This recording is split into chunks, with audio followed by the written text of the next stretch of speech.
মৰমৰ ছাত্ৰ ছাত্ৰীসকল পুনৰ এবাৰ অভিনন্দন। আজি আমি কৰিম কি ক্লাছ 10ৰ হয়নে এক্সাৰসাইজ 4.4 য'ত আমি আলোচনা কৰিম কিহৰ বিষয় 2 নম্বৰ অংকখিনিৰ বিষয়। 2 নম্বৰত আমাক কি দিছে তোমালোকে জানানে বিভিন্ন ধৰণৰ দ্বিঘাত সমীকৰণ দিছে। লগতে কি কৈছে জানানে সেই দ্বিঘাত সমীকৰণৰ দুটাকৈ সমান বাস্তৱ মূল থাকিব। তেন্তে আমি কি উলিয়াব লাগিব নিৰ্দিষ্ট সহগৰ মানটো উলিয়াব লাগিব। ঠিক আছে তোমালোকে শৰ্তটো নিশ্চয় জানাই দুটা সমান বাস্তৱ মূল থাকিলে কি হয় b² - 4ac = 0।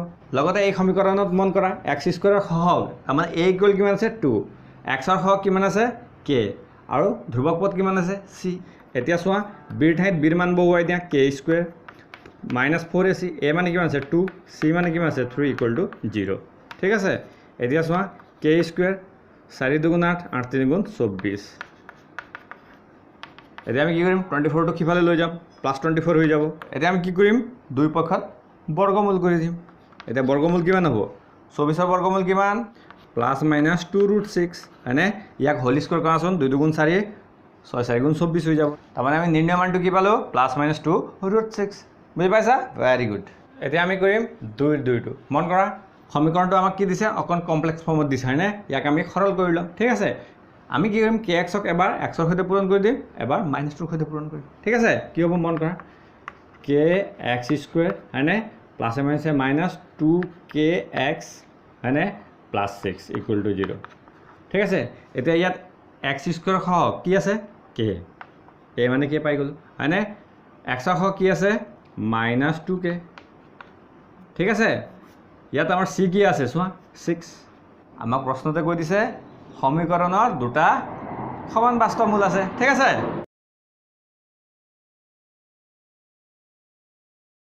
b মানে কিমান পালো -2k² -4ac a মানে কিমান আছে k c মানে কিমান আছে * 6 = 0।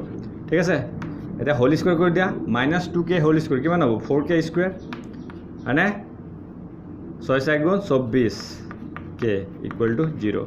এতিয়া মন কৰা ইয়াৰ পৰা আমি কমন ল'ব পাৰিম কি কমন আহিব 4k কমন আহি যাব হয়নে কাৰণ k × k k² হৈ গ'ল। ঠিক আছে 4টো কমনত গুচি গ'ল 6 4 × 24 k বাহিৰত গুচি গ'ল = 0। ইয়াৰ পৰা আমি কি পাম 4k = 0 লগতে k - 6 = 0। প্ৰথমটোৰ পৰা আমি কি পাম k = 0 পাম আৰু দ্বিতীয়টোৰ পৰা কি পাম k = 6 সমান চিহ্ন সিফালে লৈ গ'লো ছয়টো। এতিয়া চোৱা k = 0 হ'ব নোৱাৰে কিয় যদি k ৰ মান হয়নে শূন্যটো যদি মই ইয়াত বহুৱাই দিম মোৰ এই গোটেই ফিগাৰটো কি হৈ যাব 0 হৈ যাব 6 = 0 হ'ব কাৰণ 6টো শূন্যৰ সমান হ'ব নোৱাৰে। ঠিক আছে সেইকাৰণে k ৰ মান কি হ'ব 6 হ'ব। সেয়া আমি কি কৰিলোঁ k = 0 অসম্ভৱ বুলি লিখিলোঁ আৰু নিৰ্ণয় k ৰ মান কিমান হ'ব 6 বুজি পাইছা ভেৰি গুড। এতিয়া আমি কৰিম 2 3টো কাহিনী কি সেই একেই এই সমীকৰণৰ কি আছে দুটা সমান বাস্তৱ মূল আছে। গতিকে আমি কি কৰিম প্ৰথমে a b c চিনাক্ত কৰি লওঁ তাৰপিছত আমি কি কৰিম b² - 4ac = 0 কি কৰিম নিৰ্দিষ্ট a b c ৰ মানবিলাক পাতি দিম বুজি পাইছা গুড। ইয়াত চোৱা a মানে কিমান হ'ব x² ৰ সহগ 1 হ'ব হয়নে b মানে কিমান হ'ব x ৰ সহগ -k+4 হৈ যাব হয়নে আৰু c মানে আমি কি লিখিম 2k + 5 বুজি পাইছা গুড। b মানে কিমান আছে চোৱা -k+4 হোল স্কয়াৰ তাৰমানে ইয়াক দিন ব্ৰেকেটৰ ভিতৰত লিখি দিলোঁ -4ac a মানে কিমান আছে 1 c মানে কিমান আছে চোৱা 2k + 5 = কি দিম 0। ঠিক আছে এতিয়া চোৱা ইয়াক মই কি মাইনাছ আছে হোল স্কয়াৰ কৰিলে -টো প্লাছ হৈ যাব k + 4 দা হোল স্কয়াৰ। ঠিক আছে -4টোৱে গোটেই সৈতে পূৰণ হ'ব।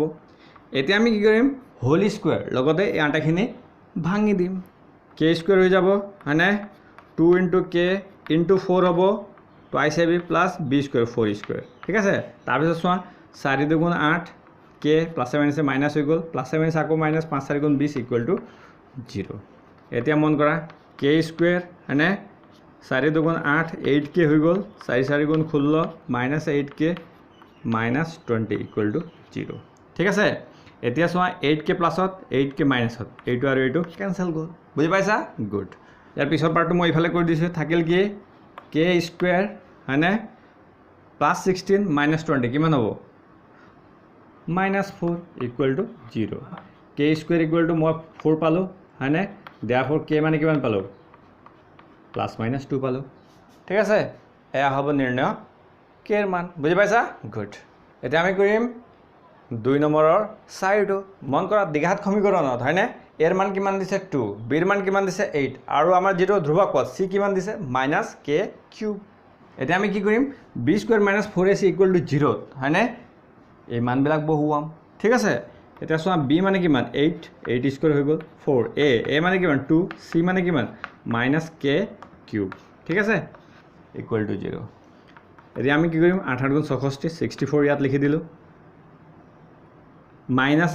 মাইনাছে প্লাস 4 × 8 8k³ = 0 এতিয়া আমি কি কৰিম 64 হয়নে সমচিহ্ন সিফাল লৈ যাম -64 হ'ব ইফাল থাকি যাব কি 8k³ 8টো ইফালে পূৰণ হৈ আছে সিফালে যাওঁতে হৰণ হ'ব হৰণ কৰি দিয়া কিমান বাৰ যাব 8 বাৰ 8 × 64 ঠিক আছে k³ 8ক মই কেনেকৈ লিখিব পাৰোঁ -2 হোল কিউব দিব পাৰোঁ তথাপি -8টো ওলাই যাব নাই ওলাই যাব হয়নে কিউবৰ কাৰণে দেয়াৰফল মই কি ক'ম k = -2 কিয় আমি k = -2 লিখিলোঁ কাৰণ আমাৰ ঘাতবিলাক সমান হৈ থাকিলে আমি ভূমিবিলাক ইকুৱেল বুলি ক'ব পাৰিম তাৰমানে আমি k ৰ নিৰ্ণয় মানটো কি পালোঁ k = -2 আশা থাকিল তোমালোকে বুজি পাইছা হয়নে ঠিক এইদৰে থাকি যোৱা বাকি দুটা অংক তোমালোকৰ কাৰণে হোমৱৰ্ক নিজে কৰি চাবা আৰু এটা কথা কি গণিত বুলি ক'লে তোমালোকে ভয় খাব নালাগে ই বাগ নহয় যে তোমাক আহি খাই দিব যিমান পাৰি ভিডিঅ'বিলাক শ্বেয়াৰ কৰিবা ছাবস্ক্ৰাইব কৰিবা তেতিয়া নতুন ভিডিঅ'বিলাক আপলোড কৰি থাকিম হ'ব থেংক ইউ